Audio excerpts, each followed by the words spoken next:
Thank you. So we're going to present our project Peta Bencana, which is an open source risk mapping project in Indonesia.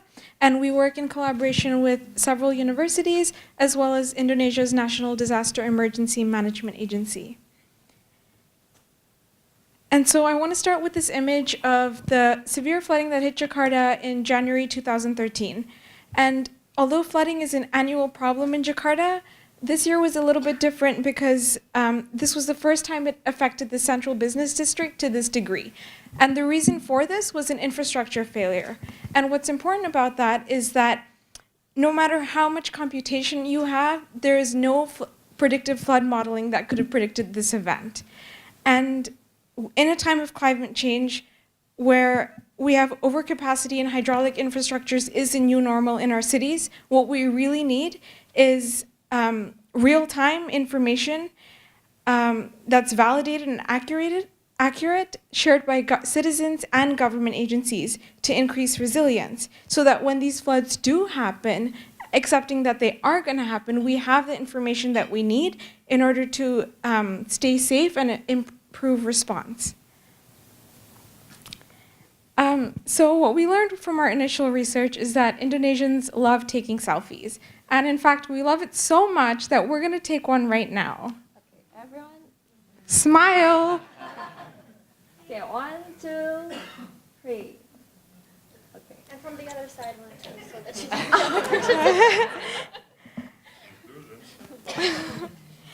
can And as mentioned earlier, Indonesians also love sharing this information on social media.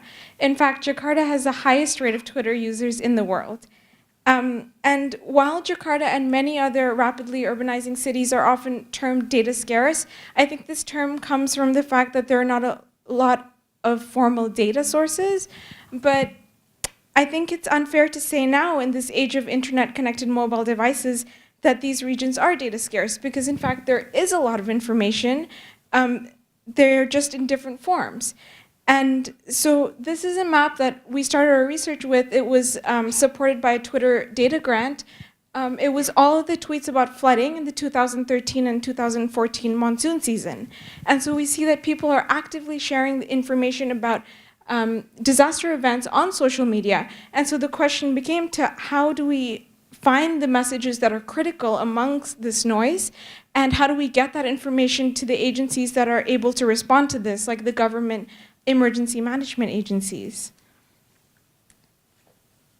And so to get that critical information, we don't just listen passively like data mining projects, but we use a technology, we term it big crowdsourcing, where we connect to the Twitter API, and anytime we hear anyone talking about flooding within a certain bounding box, our chatbots initiate a conversation with them, asking you to participate in community flood mapping. And this allows us to reach thousands of users every day. Research shows that in emergencies, people don't use new apps, which is precisely why we're not an application. We're a free web-based platform that's accessible by anyone. But you can use any of the apps that you're already using to report and be a part of this community. And so we're going to play a short video that explains how these reports are made. Peta Bencana is a free and open source risk map for Indonesia. This video will explain how you can share flood information by submitting a report using Twitter, Telegram, or these local applications. When you tweet #Banjir to @PetaBencana, we help you input flood information, add photos, describe the situation, and confirm your location. Then we put your report on the map and send you a link to share with your followers. On Telegram, text /Banjir to @BencanaBot so we can help you make a report. Then we will send you a link to the map so you can see and share your report. We also gather information from these local applications. If you share a flood report with your app, we'll add it to the map. However you report, check Peta Bencana to see up-to-date flood information.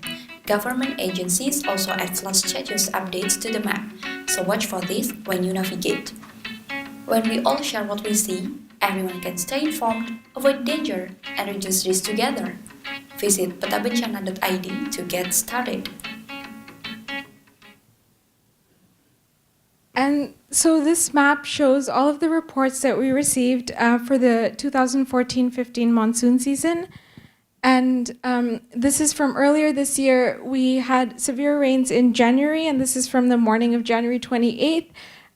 Within 24 hours, we had over 4 million map loads. And so we see that the city is, in fact, not at all data scarce. There's a lot of information out there that can be very useful. And besides verified user reports, which are the little blue icons on the map also collects relevant emergency information from other agencies that are already collecting this data. For example, there's the river gauge levels that are measuring the water levels in the flood.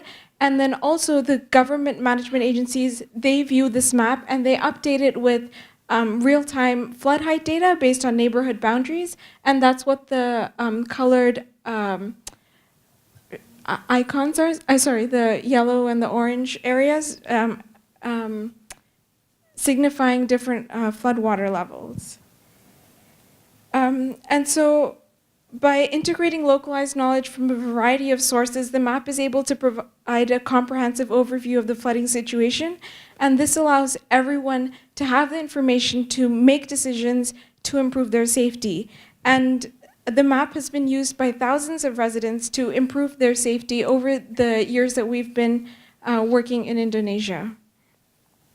And all of this is open source and open data, and so everyone has free access to the same information, and it's all transparent as well between what the government is providing and what the residents are reporting. And so the government is able to see the reports coming in from the residents, what are their needs, and the residents are able to stay informed within their networks as well as from formal agencies. And so these are some stats that we have from 2016. There's 79 million people using social media in Indonesia, 66 million of these accessing it using mobile devices.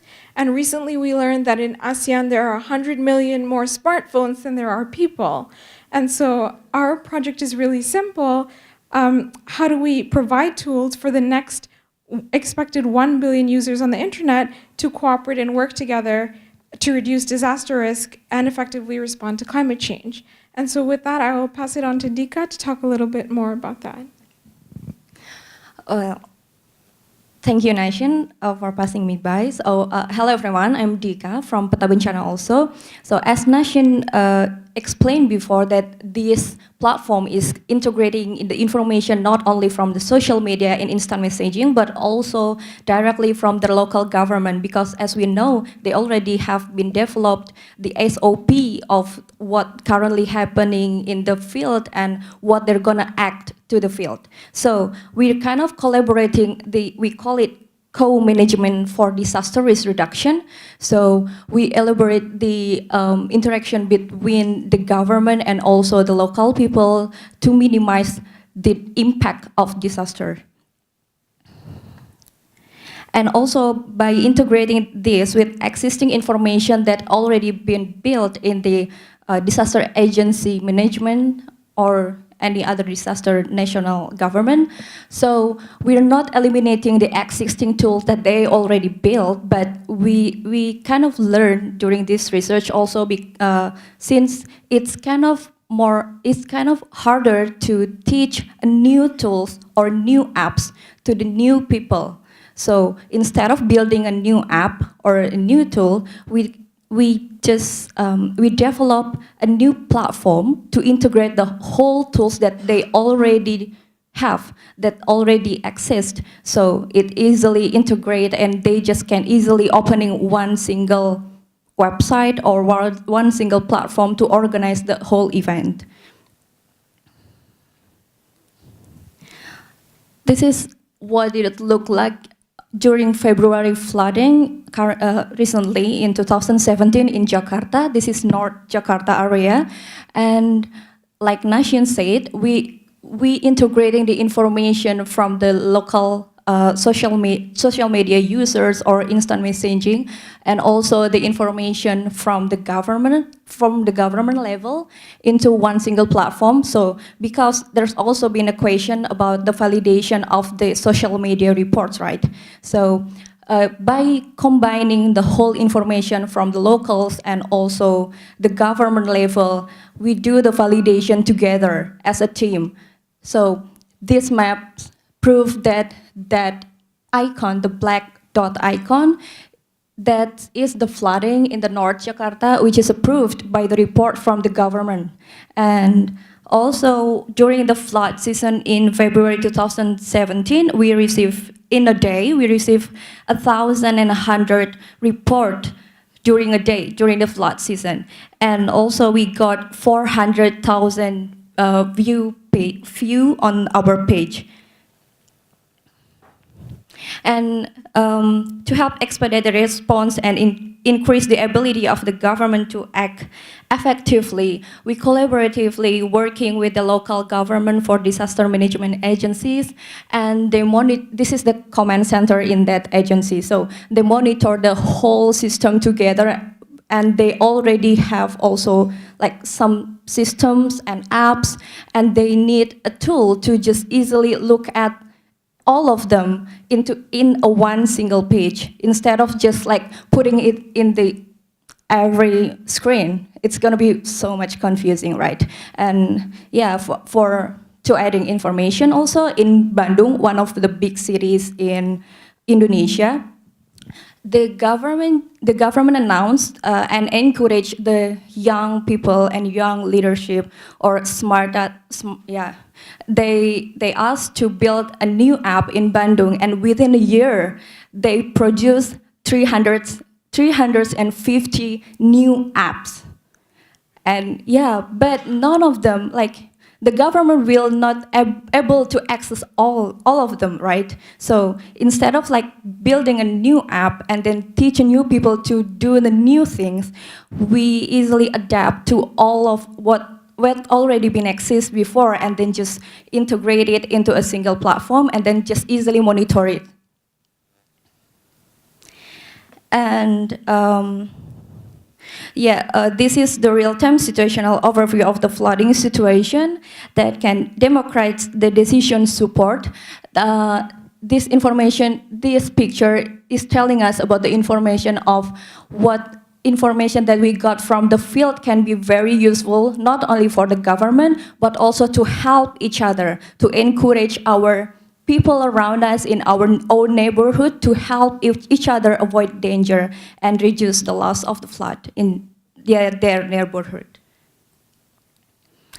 As mentioned on the video before, so this is how we report the two ways of reporting using our own social media or instant messaging to the map. So we just easily put on hashtag banjir at peta bencana into our tweet, and then we have developed the Twitter bot in our system, so that bot will easily contact you and send you a link to share what's happening near you. And then once you just submit your report, and on the same time, that report will come into the map. I'll show you later. And also using Telegram, just put hashtag flood and chat to @bencanabot.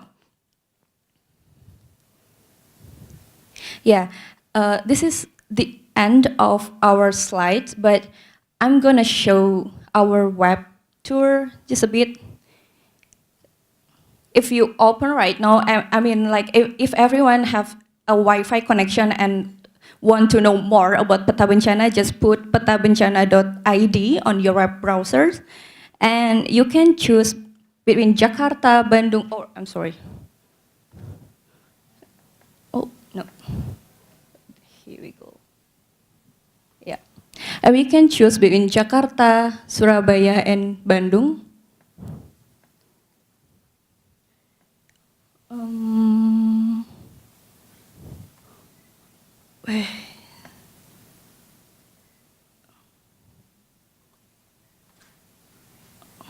Yeah, it's too big. I'm sorry.